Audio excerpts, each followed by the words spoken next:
Come vape with me.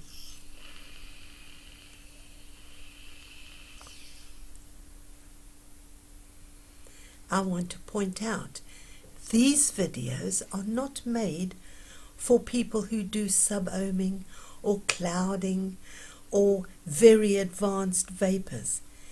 These videos are made for ordinary people like me who just enjoy vaping. Ordinary vaping with ordinary devices. And this video is about 2016 and what I wish you for 2017. I wanted to tell you that this year, 2016, I went to France. I made a video for the chap in France who had a beautiful vaping shop, and we commiserated about the awful EU regulations coming in, because they're waiting with trepidation just like we are. I bought and ferreted away, it's in my deep freeze, nicotine, so that I'm okay with nicotine mixture for the next few years, because I think it's after April we won't be able to buy, as far as I understand, nicotine in bottles that we use for mixing. Strong grade nicotine. We'll be using silly little 10 ml bottles. Well, I don't know what's going to happen. So I've made plans for what's going to happen. I moved house and I threw away all my old stuff. Hundreds of atomizers waiting to be wired. All sorts of old tanks, historical things. And I felt bad about doing that. I'm hoping somebody is working on a vaping museum, because that's what we need. I got locked out of my own Vaping Point account on Facebook. I was really cross about that. My name is Vaping Point, and on Facebook it's Vaping Point Liz.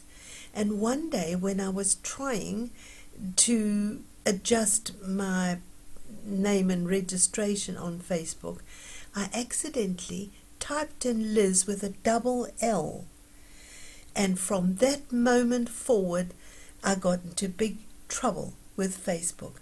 There were letters going backwards and forwards, there was ID documents to show that I was Vaping Point, but they want my real name.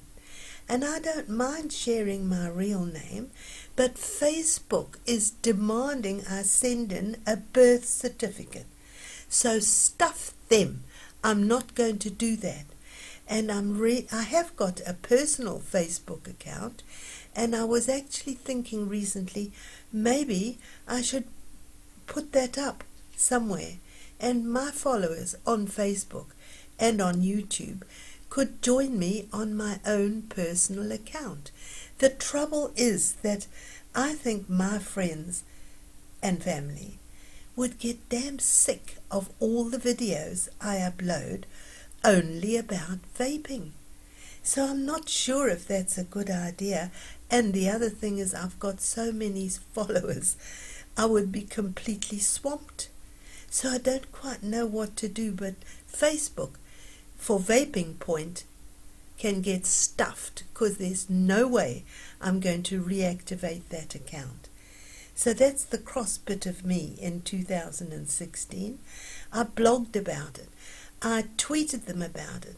I absolutely nagged them about it, and we've got nowhere.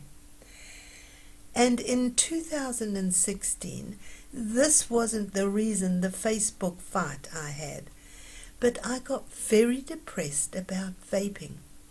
When I started vaping, I was bright-eyed and bushy-tailed. It was the most exciting thing to me, a miracle that here, me, a 50-a-day smoker, could miraculously change to vaping. It sort of seemed a miracle. So I thought vaping was absolutely wonderful. It was the solution. It was a smoker's solution to smoking, and to be able to vape, which is so pleasurable as I ever found smoking. And why did I get depressed about this? Because suddenly the optimism of being a vapor and going forward in my life, I know it's not as long as you're forward in your life, but I've got a few years left, and the optimism that I could comfortably vape and not smoke, and that other people could do this too. Do you know how many hundreds of people this YouTube channel has switched from smoking to vaping? And yet I'm not anti-smoking. I'm a smoker in my heart, but I'm a smoker that vapes because I love it as much as I ever loved smoking. So I'm not anti-smoking, and I've in the past noticed that tobacco control and public health often skate very close to the edge of being outright damn liars about smoking. And I got depressed because I saw the same lies, the manipulation, the what's the word for it? The criminality of using science to twist to your own ends. And in 2016 I saw that big time. The lies and the attitude towards vaping and vapors from tobacco control and public health was completely disgusting. So I did write some blogs, but I've even stopped blogging because I'm so depressed with the deception and it's a repulsive thing in our world that public health and tobacco control can manipulate and use and lie to people about something that they don't want. They don't want vapors vaping. They want people to give up smoking, stop smoking, and they see that vaping is smoking. Well, vaping is not smoking. Vaping is vaping, and it's something very different. So if you read on the news, on the internet, in videos, that vaping is horribly bad for you, and you can discern the lies and the twisted science coming through, and if you find the source, who's put that video on YouTube, who's published that article, whose science is the actual factual information coming from, and if it's anything to do with public health or tobacco control, you can throw it out. Don't let the depression part of it filter in your mind, because smokers have been made so guilty about smoking, and smoking kills. Well, that's a terrible nocebo for people. Do you know what a nocebo is? It's a negative statement that seeps into your brain, and it percolates all around your thinking, and you eventually believe it. Now, smoking kills, even on a cigarette pack, is a kind of lie, because smoking doesn't kill all smokers. Look at me. I smoked for 50 years, and I think I'm pretty damn healthy. There are some smokers that do not get negatively affected by smoking. So that is always the elephant in the room that nobody points out, nobody talks about. Nobody says on a cigarette packet, 50% of smokers do not die from smoking. All these positive things are actually never spoken about. So I have grown to absolutely hate tobacco control, that is all the smoke-free, the whole EU thing about making a world where nobody smokes, incenses me, because it's an awful imposition, and it's a kind of totalitarianism which I really fear.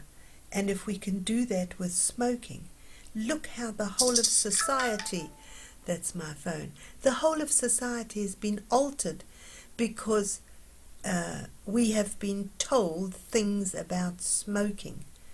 So that started me off being suspicious, if you like, about what is told to us about vaping. And they are lying and scheming and working together to eradicate vaping. So, I must stop saying so. In all my old movies I said so shut up, no more so. Vaping is viewed as smoking. Vaping is a substitute for smoking. It's as pleasurable as smoking. Pleasure from smoking is never mentioned either. What pleasure smokers get from smoking. What pleasure vapors get from vaping. So for 2017, I'll probably go on being as mad as I am this year about tobacco control and public health and all the lies they are disseminating. But I'm going to keep vaping. And every time I read something negative, I'm going to check the source of the information. And I'm asking you to do the same. Keep vaping. Check the source of any article, any information on vaping to see whether it's true or whether it's a manipulation, a lie, some kind of deceit from those who are against vaping. Vaping is a wonderful thing. It's a marvelous substitute for smoking, and I hope in 2017, if you have managed to switch to vaping, go on, keep on, enjoy. And new vapors, if you're thinking about switching to vaping, don't start off with advanced tanks that vape at sub-ohming or making clouds or great big box mods that are so powerful. Don't get sucked in by that. I was standing outside a place the other night. I was vaping. This chap was smoking. And he said to me, "Oh, I see you're vaping." I said, "Yeah, I am, because I push vaping. I promote vaping, as you probably noticed." And he said to me, "Oh, I've got a device." So he pulled this thing out of his pocket. My God, it was a huge tank with a sub-ohming, I don't know, some advanced, I've lost out, completely lost my way on all the equipment now. To me, it's just a money-spinning gimmick, and it's unnecessary. However, this chap shows me this advanced thing that I've not even seen in my life. And I said, "Well, why aren't you using it?" He said, "Oh, I hate it." He said, "I much prefer smoking." So there is an example of a chap who could have had an ordinary device, a vaping device, that could have got him off smoking, instead of which the shop that he went to sold him this big thing which he hated. So don't go that way. Just start simple. You just need a tank that lasts long enough, an atomizer that is powerful enough to give you a good throat hit, and a battery that you can charge. Good luck for 2017. I'll see you again then. Thanks for vaping with me.